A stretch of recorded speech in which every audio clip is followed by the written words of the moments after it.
People in Need байгууллага нь хүний эрхийг хамгаалах, ардчлалын эрх чөлөөг дэмжих, хүмүүнлэгийн болон хөгжлийн тусалцааг үзүүлэх зорилгоор анх 1992 онд байгуулагджээ. Байгуулагдсан цагаас өдгөө хүртэл дэлхийн 31 улсад үйл ажиллагаагаа явуулж байна.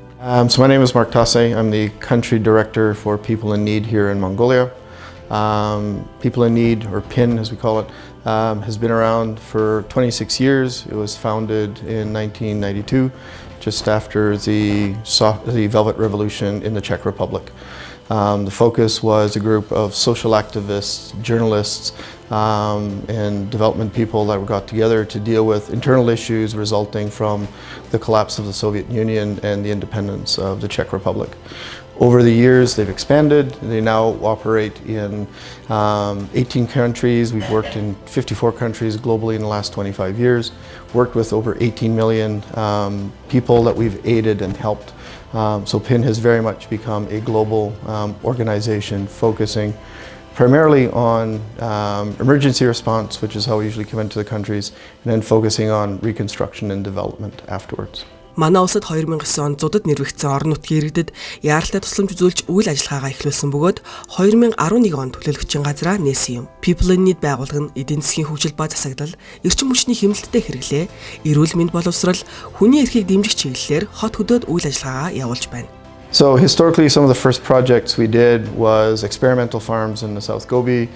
We focused on vocational training around agriculture and animal husbandry. People in Need байгууллага нь одоогийн байдлаар гамшигын эрсдлийг бууруулах, малчид болон нутгийн удирдлагуудын чадварыг сайжруулах зорилготой гамшигыг даван туулахад технологийн болон уламжлалт аргыг ашиглах төсөл, агаарын бохирлын талаарх иргэдийн мэдлэг мэдээллийг дэвшлүүлэх, ил тод байдлыг сайжруулах зорилготой амьсгалах эрх төсөл, гэр хорооллын үрхүүдийн байшингийн талааны алдагдлыг бууруулах зорилготой Switch 2 төсөл болон Чадваржсан иргэд-Тогтвортой амьжиргаа төслүүдийг хэрэгжүүлж байна.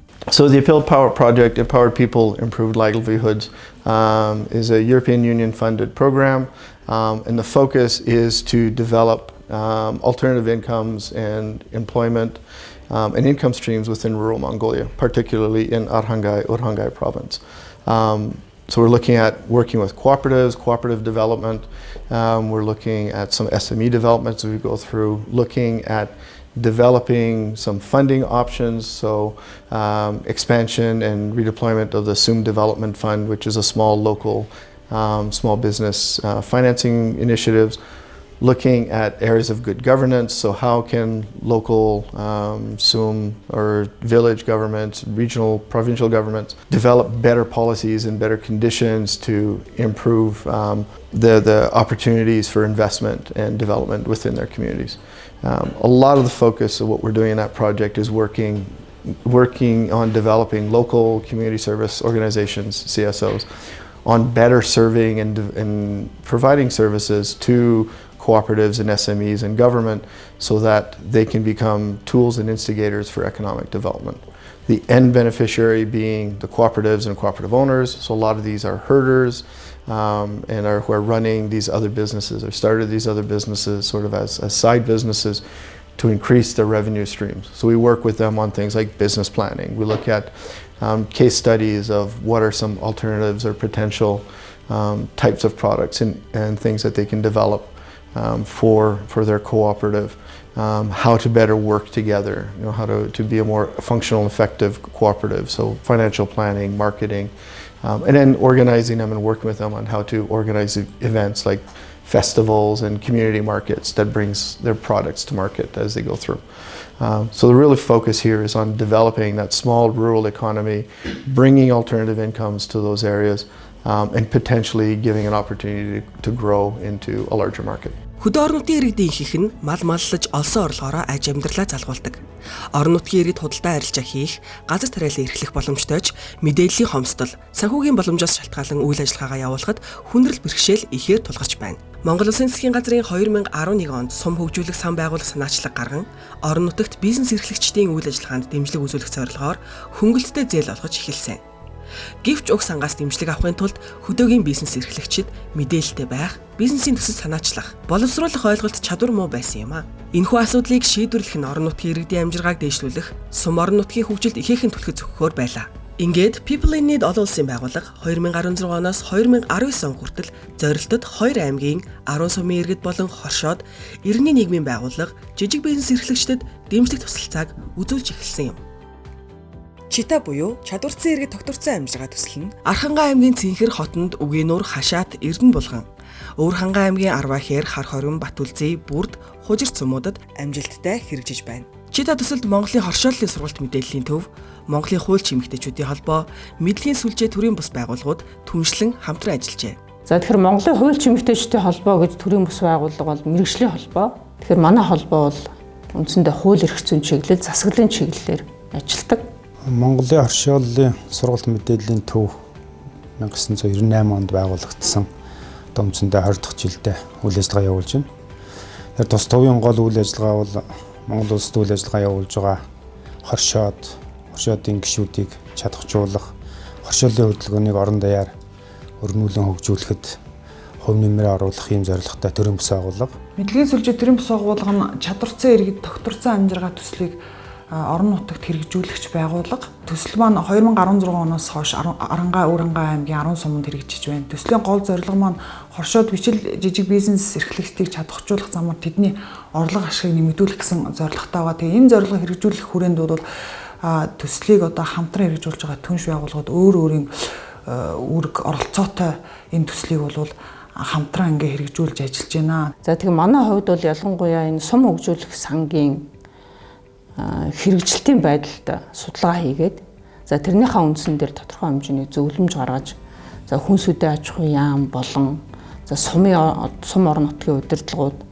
за мөн одоо бизнес эрхлэгчд хоршооттой хамтран яг сум орон нутгийн иргэдэд энэ нь хэрхэн үр дүнтэй байх вэ гэдэг талдаар бол нэлээд хамтарч ажилласан байна. Тэгэхээр бидний хувьд энэ төсөл дээр гол нь орон нутгийн хоршоодыг бэхжүүлэх, хоршооны гишүүд удирдлагуудыг чадахжуулах энэ чиглэлийн үйл ажиллагааг явуулах гол үүрэгтэй. За 2016 оноос эхлээд Чита төсөл манай харaan суманд хэрэгжсэн. За сайн засаглал, иргэдийн оролцоог төрийн үйл ажиллагаанд оролцуулах чиглэлээр олон сургалтууд ингээд зохион байгуулсан. Өнөөдөр ер нь хүмүүсийн төрийн албаа хаагч бай, иргэдийнч бай, ер нь хандлагыг өөрчилж бид нар одоо иргэдийнхээ амжиргааг дэвшлүүлэх. Иргэдийнхээ хүсэл эрмэлзлийг тэр тухайн гаргаж байгаа шийдвэртээр хэрхэн тусах талаар маш хэрэгтэй мэдээллүүд, сургалтуудыг авсан. People in Need олон улсын байгууллагатай хамтраад Чадваржсан иргэд-Тогтвортой амьжиргаа төслийг Архангай, Өвөрхангай аймагт хамтран хэрэгжүүлж байна. Архангай, Өвөрхангай аймаг дээр судалгаа явуулаад тэр судалгааны үндсэн дээр зөвлөмж гаргаад бүх 330 суманд энэ зөвлөмжийг хүргэж ажилласан. Чадваржсан иргэд-Тогтвортой амьжиргаа төсөл нь зорилтод аймаг сумдын хоршоо, бизнес эрхлэгчдийг чадваржуулж, орлого ашгийг нэмэгдүүлэх, холбогдох хууль журмын хэрэгжилтийг сайжруулах, иргэдийн оролцоог нэмэгдүүлэх, хандлагыг өөрчлөх, иргэний нийгмийн байгууллагыг чадваржуулах, экологид суурилсан алсын хараатай төлөвлөлт зэргийг багтаасан цогц төсөл юм. Уг төслийн зорилго нь хоршоод, бичил, жижиг бизнес эрхлэгчид болон тэдгээрийг төлөөлсөн мэргэжлийн холбоод төрийн бус байгууллагуудыг орон нутгийн эдийн засгийн стратеги болон сум хөгжүүлэх сангийн хөтөлбөрийг боловсруулах, мөн сумын иргэний танхимаар хэлэлцүүлэх чадвартай болгох. Хоршоод, бичил, жижиг бизнес эрхлэгчид болон тэдгээрийг төлөөлсөн холбоод төрийн бус байгууллагуудын бизнесийн төслийн санал гаргах, боловсруулах, төлөвлөх, санхүүжилт олох чадвартай болгох. Орон нутгийн хурал захиргааны байгууллагын зүгээс хоршоо, бичил, жижиг бизнес эрхлэгчдэд зээл олгох, альва хөнгөлөлт дэмжлэг үзүүлэх, бүтээгдэхүүний борлуулалтын сүлжээ бий болгох зэргээр бодитойгоор орлогоо нэмэгдүүлж, амжиргаа дэвшлүүлэх арга хэрэгслийг нэвтрүүлэх. Бусад аймаг сумдуудад хоршоод, бичил, жижиг бизнесийг дэмжих бодлогын шинжилгээг идэвхжүүлэх, орон нутгийн хөгжилд иргэдийн оролцоог өргөжүүлэх, бодлогын зөвлөмжийг тодорхойлох зэрэг багтаж байна. Чита төсөл нь 10 сумдын 44 хоршоо, 26 төрийн бус байгууллагт хөгжлийн үнэлгээ хийсэн ба хоршоодын хэрэгцээнд тулгуурлаж нийт 17 удаагийн технологийн сургалт, 9 удаагийн алсын хараа ба стратеги төлөвлөлтийн сургалт, 7 удаагийн санхүү татврын орчны сургалт, 6 удаагийн маркетинг төлөвлөлтийн сургалт болон бусад сургалт уулзалт хэлэлцүүлгийг зохион байгуулжээ. Төслийн хүрээнд үндсэндээ 2 аймгийн 10 одоо зорилттой суманд 40 гаруй бараг 50-аж одоо зорилтууд бусаа оруулах юм бол 50-аж хоршоод нөхөрлөл өөртөө туслах бүлгүүдтэй хамтарч ажиллаж байгаа. 10 гаруй иргэний нийгмийн байгууллагуудтай хамтарч ажиллаж байна. Өөрсдийнхөө үйл ажиллагааг сайжруулах, бизнес төслөө хамтарч бичих, янз бүрийн технологийн сургалтууд авах Ийм үйл ажиллагаануудыг бол төслийн зүгээс хоршооттой хамтарч хийж байна. Төсөлд бол менежментийн сургалт, технологийн сургалт, тэгээд төрөл бүрийн сургалт авч ирсэн сургалтуудаасаа бол биднээс одоо үйл ажиллагаагаа одоо бас чанаржуулж байна. Арангаа аймгийн ар арвжин дэлгэрэх хоршоо 3 удаагийн технологийн сургалт авснаар өөрснөө ашиглаж исэн одоо сүлжимлийн машина ажиллагаанд оруулсан байгаа. Тэгээ шинээр одоо сүлжимлийн нэхээсүүд 11 төрлөөр хийдэг болсон байгаа. За загвараа одоо өөрсдөө гаргаж байна. Дээр нарилсмаараа гаргаж байна. За тоног төхөөрөмжөө бол одоо бас тохироогоо нэгээд ажиллаж сурсан. Ийм одоо үр дүнгууд бол гарсан. Архангай болон Өвөр хангай аймагт хоршоо хөгжүүлэх дэд хөтөлбөр болон төлөвлөгөө, үйлдвэрлэл хөгжүүлэх төлөвлөгөөг 1000 гаруй иргэдийн оролцоотойгоор боловсруулсан ба хоршоод бизнес эрхлэгчдийг дэмжихээр тусгав. Орхны үндийн бүс нутгийн аялал жуулчлалын брэнд стратеги 2020 бодлогын баримт бичгийг боловсруулан баталж хэрэгжилтийг дэмжин ажиллаж байна. Төсөл маань нэг онцлог нь бол аялал жуулчлалын бүс нутаг буюу одоо хар хорныг тойрсон энэ 10 сумд хэрэгжиж байгаа гэдэг утгаараа бол аялал жуулчлалаас хүртэх үр шимийг нэмэгдүүлэх зорилготой.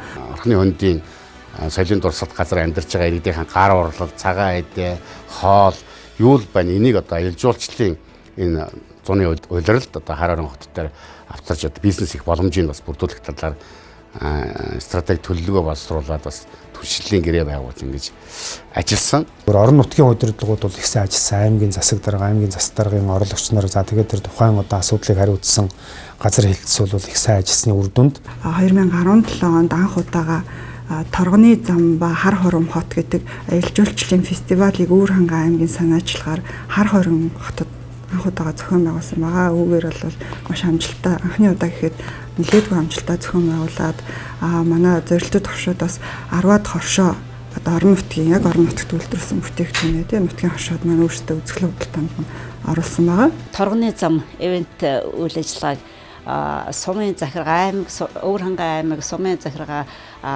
пифлиний байгууллага ингээд хамтраад зохион байгуулж исэн. Борлуулалтыг маш их сайн хийсэн. 2019 онд бол манайх зохион байгуулах ёстой тэрүүнд бол бид нар маш их сайн бэлтжээ, сайн оролцсноо.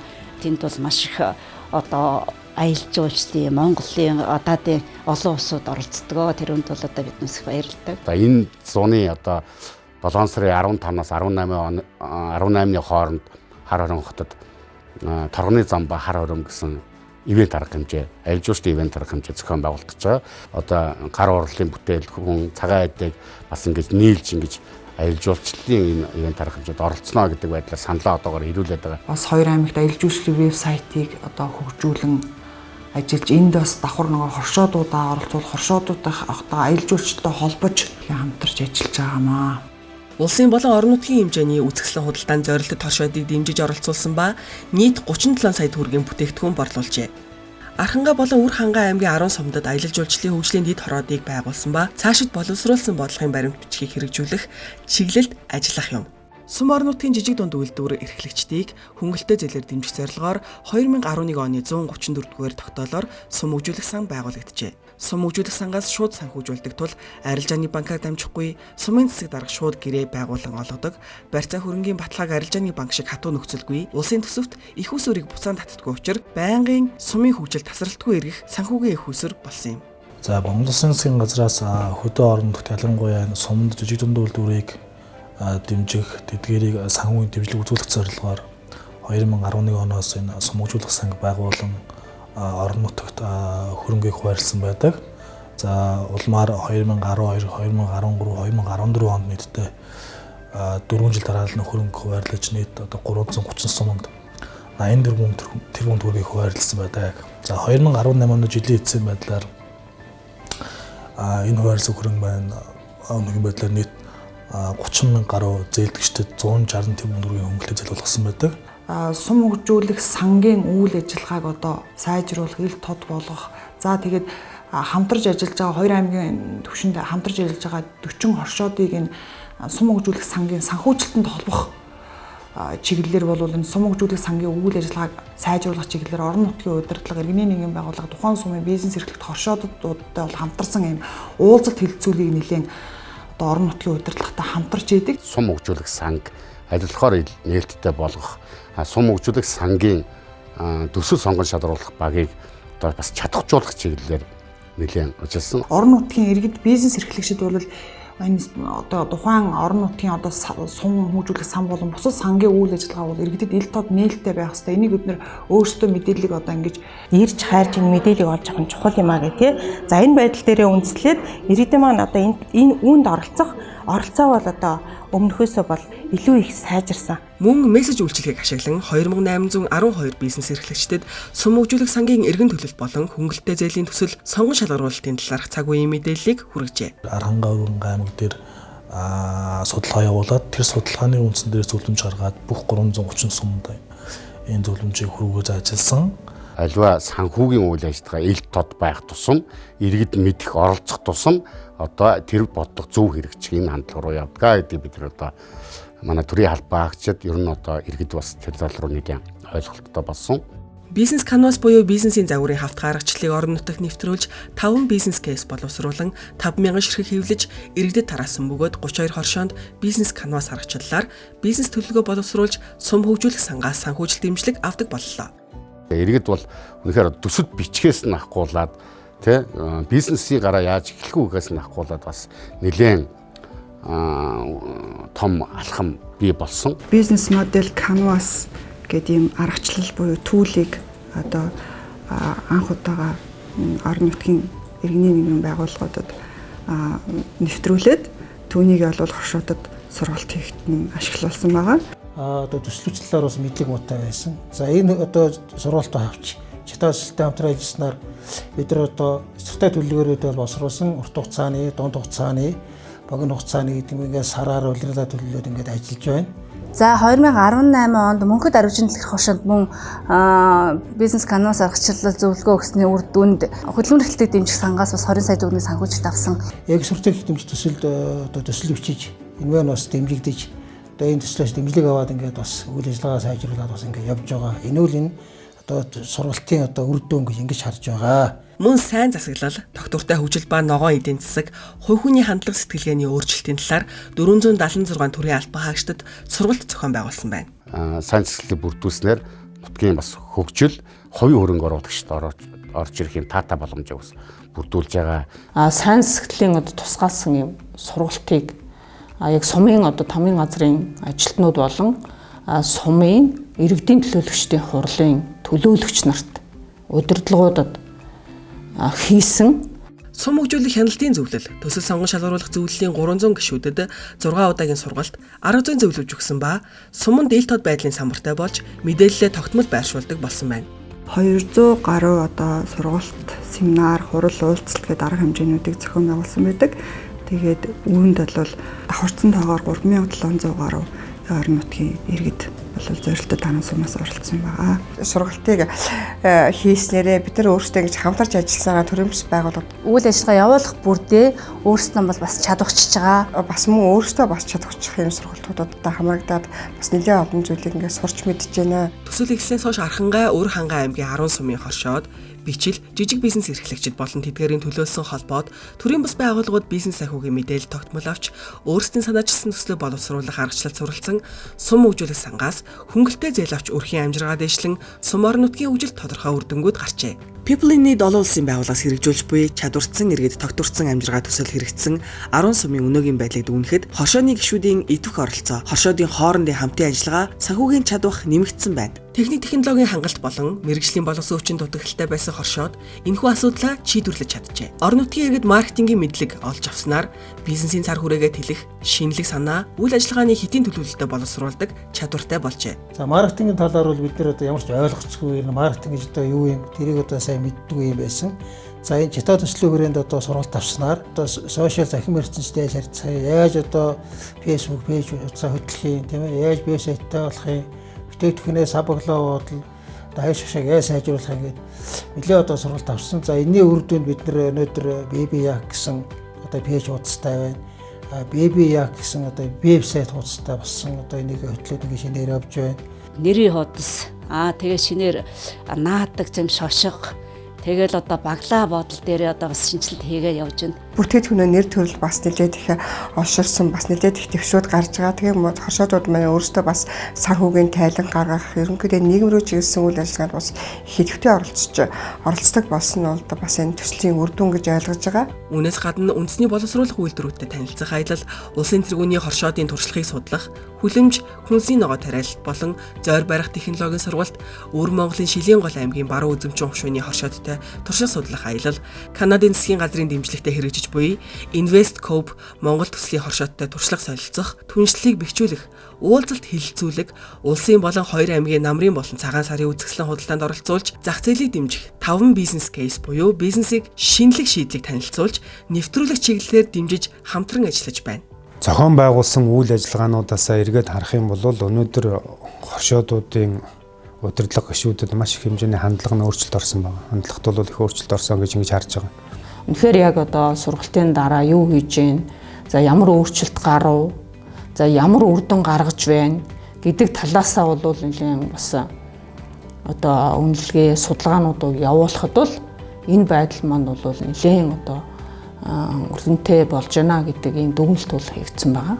Хүмүүс бол бас тийм ингээл дандаа сургалт хийгээд байх юм уу тийм сургалтын бидэнд ямар нэгэн одоо тийм тоног төхөөрөмжч байдаг юм уу хөрөнгө оруулалт одоо их хэрэгтэй гэдэг энэ талаас бол хүмүүс их хардаг. Өнөөдөр эргээд 3 жилийн дараа хоршоодын гишүүдтэй хоршоодын удирдлагуудаа уулзаад ярьж байхад өнөөдөр сургалт бол хамгийн чухал хөрөнгө оруулалт байдаг юм байна тий. Сургалт гэдэг бол зөвхөн магадгүй нэг сая төгрөгийн хүлэмж авч өгөөд ингээд орхисон дорвол 3 жилийн хугацаанд одоо тодорхой хэмжээний үе шаттайгаар сургалтууд хийгээд байна гэдэг бол хэдэн хүлэмж ах хэмжээний хөрөнгө оруулалтыг бол хийчихсэн. Өөрөөсөө цаашаагаа бол үйл ажиллагаагаа бидэгаа явуулахад их том хувь нэмэр оруулсан байна гэж ингэж хоршоодууд манд дүгнж үзэж байгаа. Хүнсүдэ аж ахуйн хөнгөн үйлдвэрийн яам нь Чадваржсан иргэд-Тогтвортой амьжиргаа төслийг бодлогын хувьд дэмжин ажиллаж байгаа бөгөөд энэ хүрээнд төрийн байгууллага, мэргэжлийн холбоо, төсөл хэрэгжүүлэгч байгууллагуудыг оролцуулсан ажлын хэсгийг байгуулсан бөгөөд 2018 оны 3 дугаар сарын 12-нд Хүнсүдэ аж ахуйн хөнгөн үйлдвэрийн яам болон Чита төсөл хамтран Архангай Өвөр хангай аймгийн Хүнсүдэ аж ахуйн газрын мэргэжилтэн